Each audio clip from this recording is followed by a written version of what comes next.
Hello and welcome to Gone Phishing, a podcast from the North East Business Resilience Centre, aka the NEBRC, focusing on all things cyber related. Our aim is to raise awareness and understanding amongst business audiences, supporting them to be better prepared and protected from the growing issue of cybercrime and fraud. I'm Rebecca Chapman, the CEO of the NEBRC and a superintendent at South Yorkshire Police, with nearly 30 years policing experience across uniform and CID. Today, I'm delighted to be speaking to a colleague of mine from South Yorkshire, Rich Wallis, who is a detective inspector currently seconded to the Regional Organised Crime Unit at the Yorkshire and Humber. Hello, Rich. Thank you for joining us today. Could you just tell us a little bit about your role within the ROCU? Hi, Becky, and yes, thank you for having me. As you mentioned, I'm a detective inspector working in the Regional Organised Crime Unit for Yorkshire and Humber. I'll be using the term ROCU, that denotes Regional Organised Crime Unit. The responsibility for the Regional Organised Crime Unit is predominantly to tackle the threat of serious and organised criminality across our region. We are independent from our four forces, but we work in strong collaboration with all of them. I work within the Regional Cybercrime Unit, which has a number of component parts to it, most of which you would associate with most policing teams, intelligence and investigation through to digital forensics. But importantly, alongside these two areas are a further two important strands of work that's linked to the serious and organised crime strategy. Those two strands are cyber prevent and cyber protect. And this is where I come in. My role is multifaceted within the Regional Cybercrime Unit. Firstly, I fulfil the role of a Regional Cybercrime Coordinator, but I'm also the operational lead for Cyber Prevent and Cyber Protect. My Regional Cybercrime Coordination role is very much forward-facing to our four forces within the region. I help them and facilitate support across the Team Cyber UK network so that they can provide the best possible service to the communities within their respective force areas and be as responsive as possibly can to cyber threats and providing adequate support to victims within their communities. My cyber prevent role is concerned predominantly with identifying and supporting those individuals who may be on the cusp of cybercrime, on criminality in different forms within cyber. We look to identify risk and make appropriate assessments and introduce appropriate interventions for those individuals to deter and deviate them away from cybercrime. We also work hand in hand with schools and colleges around supporting those individuals, and we provide educational inputs to teachers, dedicated safeguarding leads and so on. In regards to my role around cyber protect, that is very much tied neatly into the work with the NEBRC in providing educational information and raising awareness to businesses, individuals, organisations around cyber security threats and risks, and then providing help and support to those individuals and businesses in order that they can be best prepared and responsive to any cyber attacks. And you work with other colleagues within the ROCU that also cover what we call in the police the other two Ps, which are pursue and prepare. So your colleagues deal with that. Can you just tell us a little bit about those two areas? Obviously, it's not your expert area, but just a little overview. Yeah, so as you mentioned, the serious and organised crime strategy, we often refer to it as the 4 Ps. So I've already mentioned prevent and protect as part of those 4 Ps, but there are additional 2, prepare and pursue. We do have additional resources, additional teams within the Regional Cybercrime Unit that tackle these 2 areas, particularly investigation teams who operate in the pursue space, that is essentially to pursue offenders who commit cybercrime and bring them to justice. And cyber prepare is very much focused around making sure we as an organisation are adequately prepared to fulfill our roles as cyber specialists, but also the flip side of that is to assist individuals, businesses, organisations to also be prepared to proactively respond to cyber threats and risks that they face as well. Richard, obviously policing has changed quite a lot over the last 30 years since I've been a police officer. We've moved into a digital era. So can you tell me how the ROCU has responded to the cybercrime threat over the recent years? Yeah, so over recent times, I think policing in general have recognised that most crime types have some form of digital footprint, and certainly cyber crime as an entity in its own right has started to grow exponentially over recent years. So the ROCU certainly has equipped itself across a number of departments and capabilities to respond to the demands of investigations that have a digital footprint in lots of different ways. But in particular, in regards to the fight against cybercrime in particular, and what I'm referring to there are predominantly offences under the Computer Misuse Act of 1990. We've had significant investment both at a ROCU level and within our four forces across the region to build our investigative and other capabilities to respond to the challenges of new and emerging cyber threats and crimes. So would you say that each force, and certainly the ROCU, now has the capability to respond to pretty much any kind of cybercrime? Both ROCU and the force cybercrime teams all have the capability to respond to any type of cyber threat. There is a scale of different types of incident that the ROCU cybercrime team and the force cybercrime teams face on a daily basis.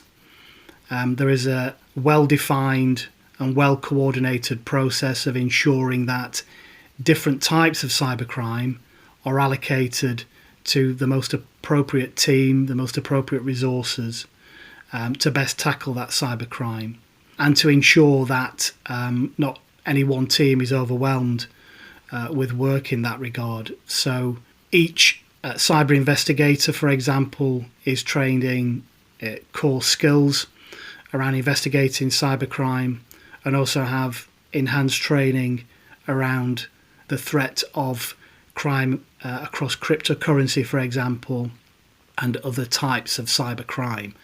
And that investment has been fulfilled in lots of different ways, both financially, but also in the provision of training and ongoing continuous professional development for those investigators, to put us all in the best possible position to be at the forefront of the fight against cybercrime. Yeah, we know that the cybercrime programme obviously has been instrumental in that, so that's a big chunk of money's come from the Home Office to help forces get up to speed with that. And I think it's probably fair to say that in terms of offenders, obviously there's a lot of cross-border and foreign offenders, so bringing people to justice is quite difficult these days.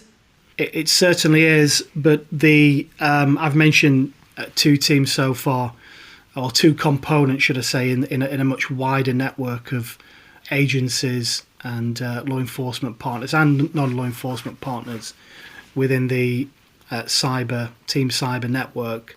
So I've talked about the ROCU and the cyber team based within the ROCU, but I've talked about the force cybercrime teams. But there are a number of other agencies who we work in strong collaboration with to ensure that we respond adequately to those cyber threats. And notwithstanding, we are but one of 10 ROCUs across the UK, and obviously 43 forces each have their own cyber team as well. So there is a very strong network of law enforcement agencies across the cyber landscape, notwithstanding our key partner, the National Crime Agency, who have their own national cybercrime unit to deal with those higher level and complex threats. So what are you seeing from a police point of view as the key trends regarding cybercrime over the next few years? So I guess in answer to that question, the one thing I'd like to mention from the start is that businesses and the public at large may or may not be aware that there is a single mechanism for reporting cybercrime incidents to the police, again, whether that be on an individual basis or as a business, and that system is called Action Fraud. Action Fraud can be accessed one of two ways, via the website, which is actionfraud.police.uk, or by using the telephone number 0300 123 2040. There's two methods of reporting cybercrime incidents, and that's an online reporting form, or for businesses in particular, not individuals, but businesses in particular, you can use that number that I've just read out as a 24/7 live reporting mechanism. I must emphasise that if there's an immediate risk to life or serious injury to an individual or group of individuals, and that includes any serious safeguarding concern attached to the cybercrime incident, then Action Fraud is not the route to report it. I would encourage people to report to your local force using 999 for an urgent incident or 101 for a non-urgent incident. So Action Fraud data that people report and is subsequently recorded is provided to police for every cybercrime incident reported, and that indicates at the moment, in answer to your question, is that phishing, text, email, scams, suspicious emails and such like, and subsequent sort of fraud, extortion, threats that can often follow on from those emails are the most common crime types that are affecting the average individual reporting matters through Action Fraud. The same data tells us that businesses are more likely to fall victim of ransomware attacks. Ransomware essentially means that criminals have achieved unauthorized access to a business organization's network, often exfiltrated and encrypted data, and then make demands, require payment, often in cryptocurrency, for its safe return. Those are the main crime types that exist at the moment, have existed for quite a while now, and seem to be a continuous theme for the future. So how are you involved with the NEBRC? So we're involved in lots of different ways with the BRC. I mean, we in the ROCU see the NEBRC as a key partner in the delivery of our work around the Cyber Protect strand of the serious and organised crime strategy. And practically speaking, by way of an example, is when we receive a report of cybercrime from a business or an organisation, and we subsequently respond to that incident, we always factor in the role of that the NEBRC can play in assisting that business or organisation to recover from the cyber attack and return to normal operations as quickly as possible. And I guess importantly, ensure that they improve their defences, their cyber defences, and therefore become more resilient and prepared to deal positively with any future attacks they may face. So I see the NEBRC as a very effective option in the fight to prevent and reduce cybercrime where businesses and organisations are the victim. And also as a key partner who are clearly on the same page as policing around the delivery of key cybersecurity messages to businesses and organisations. We in the ROCU constantly seek to promote the services of the NEBRC, whether that be at regional conferences or indeed at local events. So I guess in summary, with the express consent of businesses and organisations, we'll always recommend and refer them into the NEBRC for that essential follow-up help and support. And do you think the NEBRC has a bigger role to play in preventative or crime prevention policing in the future?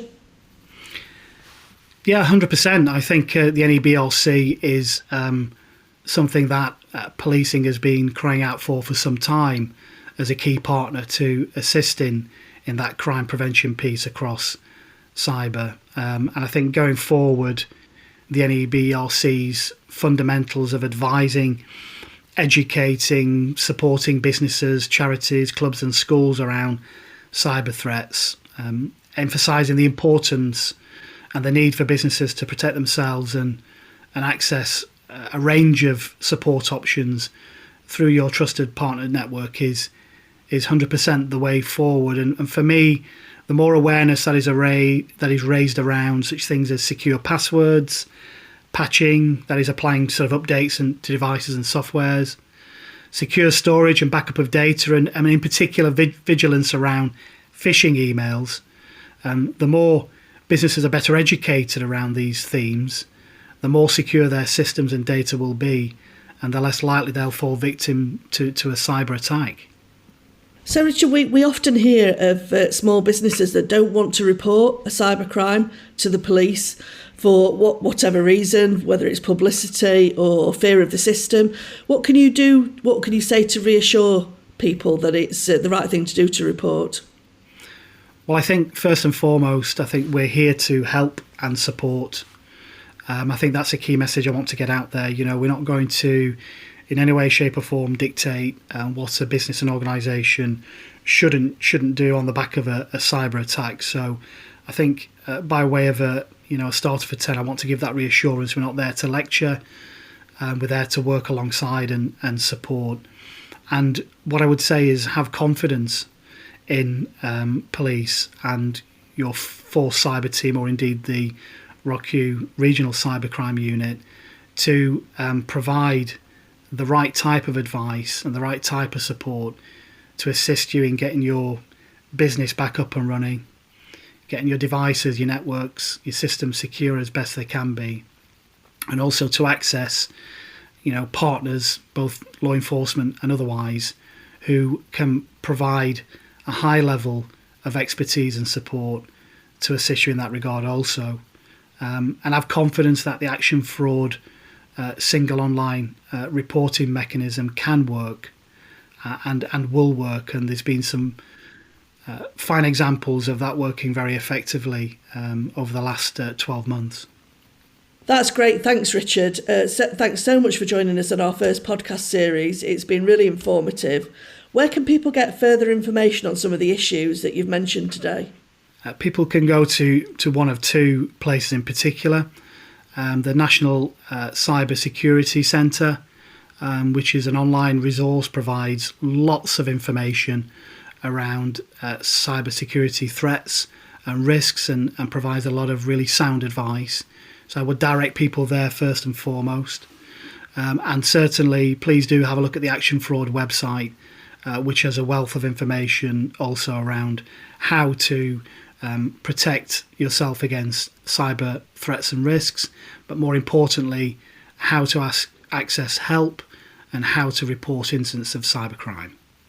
Yeah, that's great, Richard. Thank you so much for that. Thanks for joining us today, and hopefully we'll see you again soon. Thank you, Becky, and it's been a pleasure to talk to you today.